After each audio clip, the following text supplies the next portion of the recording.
आपल्या पोल्ट्रीचा पत्ता सांगा. कंपोस्ट भोसले, तालुका मिरज, जिल्हा सांगली. माझं नाव सुरेश शंभराव भोसले, गाव भोसले. माझा तसा व्यवसाय हा शेतीचाच. शेती सोडून इतर व्यवसाय म्हणलं तर मी सामाजिक कार्यामध्ये असतो.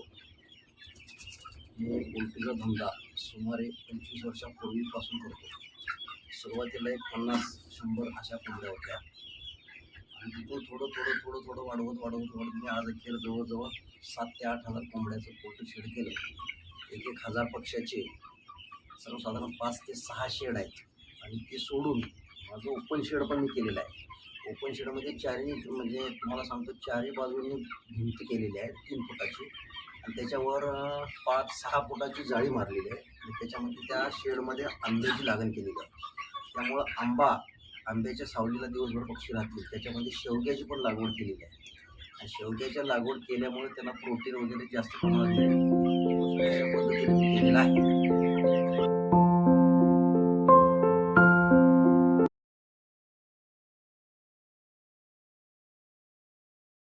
त्याला खाद्याचं व्यवस्थापन तशा पद्धतीनेच चालू आहे.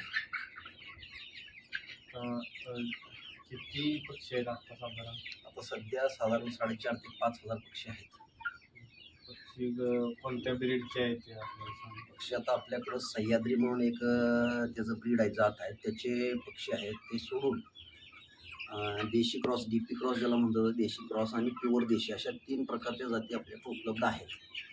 त्यामध्ये मिक्स माल म्हणजे नर आणि मादी या प्रकारच्या जाती जवळजवळ 3,000-3,500च्या आसपास आहेत आणि फक्त नर असा 1,000-1,500 असा सध्या आहे.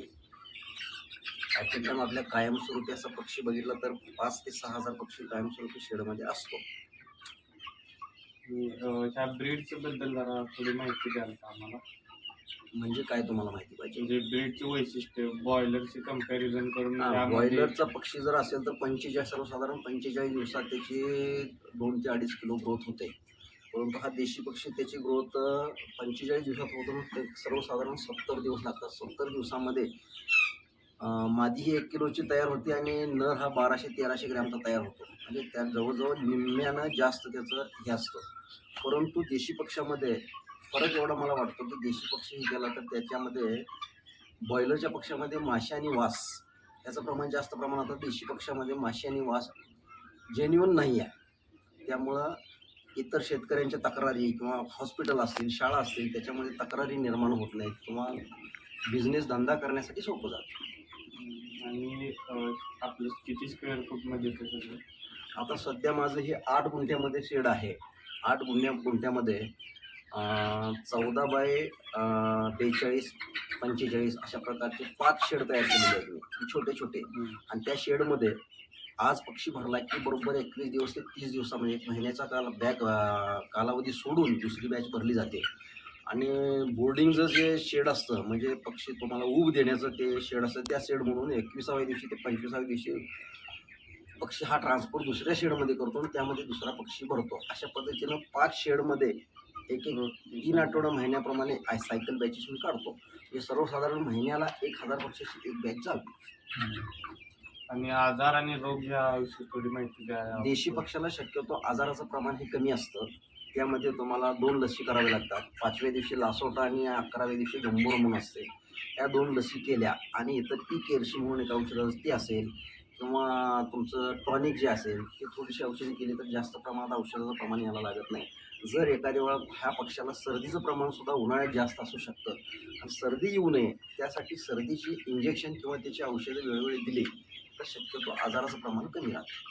आणि ह्यात वॅक्सिनेशन आणि कोण करतं आणि यात कसं करायचं असतं याबद्दल थोडी माहिती दिली. मला माझा तसा पोल्ट्री फार्मसाठी जे व्यवस्थापन असतं त्याचा कोर्स केंद्र शासनाकडून माझा कोर्स झाला आहे आणि कोर्स झाल्यामुळं ते मी स्वतः सगळं करतो. इंजेक्शन असतील ते स्वतः करतो, औषधं द्यायची असतील तर मी स्वतः देतो. म्हणजे वॅक्सिनेशन कसं करायचं असतं? म्हणजे बॉयलर जसं इंजेक्शन वॅक्सिनेशन करायचं म्हणलं तर 5व्या दिवशी आणि 11व्या दिवशी आम्ही डोळ्यातून लस देतो आणि डोळ्यातून लस देतो म्हणजे त्याला इंजेक्शन वगैरे काही नसतं. पक्षी पकडायचा आणि त्याच्या डोळ्यामध्ये 1 थेंब लशीचा टाकायचा. अशा पद्धतीचं ते व्हॅक्सिनेशन असतं आणि तिथून पुढं 25व्या दिवशी असेल, 35व्या दिवशी असेल आणि एखादं आपल्याला जर वाटलं तर आपण एक्स्ट्रा वॅक्सिन हे पाण्यामधून देऊ शकतो. आणि दिवसा म्हणजे किती खाद्य किती वेळा घालता दिवसाचं? सकाळी एक वेळच खाद्य घालतो. शक्यतो सगळी खाद्याची भांडी जी आहे एकदा भरून ठेवतो आणि ती भरून ठेवल्यानंतर दुसऱ्या दिवशी सकाळीच घालावं लागतं. आणि एका पक्षाला सुमारे म्हणजे अंदाजित रोजचं किती खाद्य लागतं? एका पक्षाला सर्वसाधारण रोजचं खाद्य म्हणलं तर सर्वसाधारण एक 300 ते 400 ग्रॅम खाद्य लागतं. आणि तुमचं दिवसाचं दिनचर्या काय आहे म्हणजे पोल्ट्री व्यवसाय? आणि पोल्ट्री व्यवसायासाठी सकाळी उठल्यानंतर सगळं पोल्ट्री शेडचं एका तासाभरात सगळं काम होते. खाद्य घालणं, पाणी घालणे, पाण्याची भांडी धुणं, की ते खालचा भुस्सा असेल तर भुस्सा हलवणे, हे सगळं एक तासाभराचं तास दीड तास 2 तासाचं काम असतं. ते काम संपलं की दिवसभर त्याचं काम नाही आहे. आणि ह्या जर आता वॉटर मॅनेजमेंट थोडक्यात पोल्ट्रीसाठी कसं केलं जातं तुमच्यात? म्हणजे पाण्याचं ॲटोमॅटिक पाणी आहे. पाण्याची टाकी बसवलेली आहे आणि 5,000 लिटरची माझी बाहेरच्या बाजूला असं कट्टा करून पाण्याची टाकी बसवलेली आहे. त्याचं कनेक्शन प्रत्येक शेडला मी केलेलं आहे पाईपलाईनद्वारे. त्यामुळं पाणी एकदा चालू झालं की ते पाण्याचं काय परत पाणी घालावं लागत नाही. आणि म्हणजे एक पक्षाला असा रेट कसा ठरवला जातो म्हणजे? सर्वसाधारण जनरल असं बघायला गेलं तर कायमस्वरूपी ₹120 मादीचा रेट असतो. पर पक्षी 1 किलो जिवंत पक्षी. मिक्स माल असेल तर ₹130 आणि फक्त नर असेल तर ₹140 असा सर्वसाधारण दर असतो. मग त्याच्यावर कमी जास्त होऊ शकतो. मार्केट कमी झालं तर कमी दर होतो, वाढलं तर वाढतो. एका वर्षात साधारण म्हणजे किसा रेट म्हणजे कोणत्या महिन्यात जास्त असतो, कोणत्या महिन्यात कमी असतो असं अंदाजे? काही सांगू शकत नाही. असं काही सांगू शकत नाही म्हणण्यापेक्षा देशी पक्षाला पावसाळा चालू झाला तर अंड्यासाठी पक्षी मादी जात ही अंड्यासाठी घेतली जाते. त्याचं प्रमाण जास्त असतं आणि पावसाळा संपल्यानंतर तुमचा हिवाळा चालू झाला किंवा उन्हाळ्यात सुद्धा काही काही आता हा चालू उन्हाळ्यामध्ये सर्वसाधारण 120च्या आसपास मिक्स मालाचा दर होता. तर आता सध्या त्याचा दर चालू आहे 160-65. म्हणजे दर कमी जास्त होऊ शकतो. आणि म्हणजे आता खाद्याचं कसं करता? मग खाद्य आता थोडक्यात महाग झाले. 95% इन्व्हेस्टमेंट खाद्यावर होते या पोल्ट्री व्यवसायामध्ये. आता तुम्ही मॅनेजमेंट कसं करता? त्याचा नफा असा जास्त मिळतो असं नाही. पोल्ट्रीधारकांची एक धारणा झालेली आहे की पोल्ट्री शेडमध्ये पोल्ट्री व्यवसाय आपण करत असताना महिन्याला 1,000 पक्षी गेलं तर सर्वसाधारण ₹1.5 लाख आपल्याला येतात. परंतु ₹1.5 लाख येत असतात तर त्यासाठी आपले खर्च 1,30,000च्या आसपास, 40,000च्या आसपास होत असतात.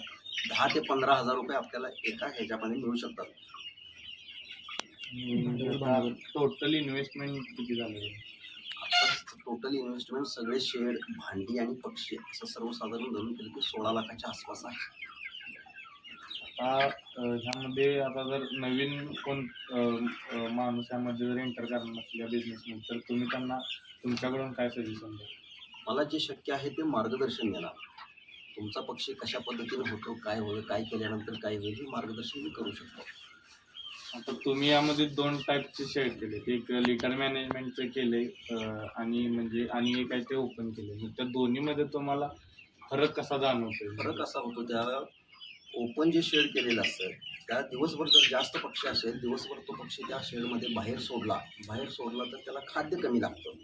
खाद्य कमी लागतं म्हणजे माझ्या मते 60% खाद्य आपलं वाचतं, 40% खाद्यावर. रात्री जेव्हा पक्षी आतमध्ये शेडमध्ये जातो तेव्हा रात्री त्याला पक्षी खाद्य खाईल तेवढंच खाद्य. त्यामुळं खाद्याकडून आपलं मॅनेजमेंट चांगलं होतं.